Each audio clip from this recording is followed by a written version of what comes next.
Hi friends, చూడండి ఇదే Microsoft company. నాకు డేటా స్టోరేజ్ సంబంధించిన తనకున్న డేటాను దీనిలో స్టోర్ చేసుకోవడానికి ఇక్కడ ఇది వాడుతున్నారండి. దీనికంటే ముందు కూడా ఇంకో కంపెనీ ఉంది.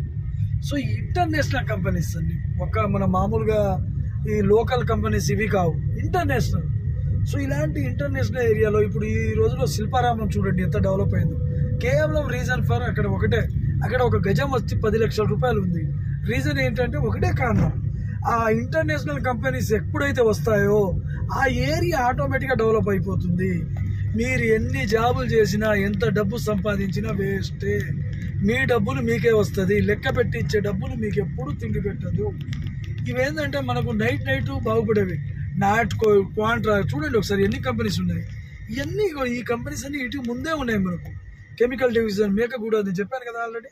ఈ మేకగూడకు సంబంధించిన ఈ డేటాస్ కంపెనీస్ అన్నీ ఇక్కడ ఇంటర్నేషనల్ కంపెనీస్ ఇవన్నీ.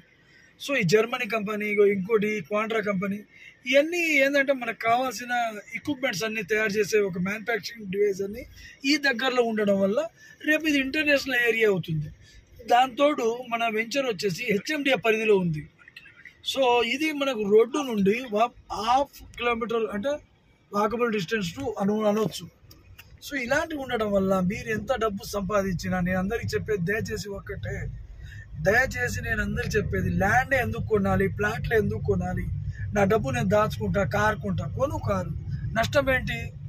ఆ డబ్బు చనిపోతుంది, ఆ డబ్బు అక్కడితో చచ్చిపోతుంది.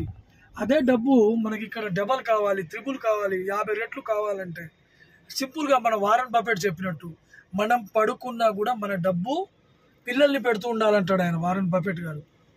సో ఇది ఇలాంటి దేంట్లో అవుతుంది ఇండియాలో? ఒకే ఒక ల్యాండ్ ప్లాట్లో వీటిలోనే సాధ్యం. ఒక చిన్న ఇందులో జాబ్ చేసుకుంటా నేను ఇలా ఇంత ఇదిగా మంచి స్థాయిలో వెళ్తున్నాం మేమంటే కేవలం ల్యాండ్లు ప్లాట్లలో ఇన్వెస్ట్మెంట్ చేయడమే. చూడండి ఇక్కడ నుండి మీకు బెంగళూరు హైవే 1/2 కిలోమీటర్. సో మీకు కూడా రేపు ఏంటంటే ఫ్యూచర్ ఉంటుంది. అలాగే నోయాస్ గ్రీన్ కంపెనీ, ఇవన్నీ కంపెనీస్ మనకు పక్క నుండి ఒక 1/2 కిలోమీటర్ లిమిట్స్లో మన హెచ్ఎండిఏ పరిధిలో వస్తుంది. సో మా వెంచర్ చూపిస్తాను. ఈ వెంచర్ చూడండి ఒకసారి ఎంత దగ్గరలో ఉందో.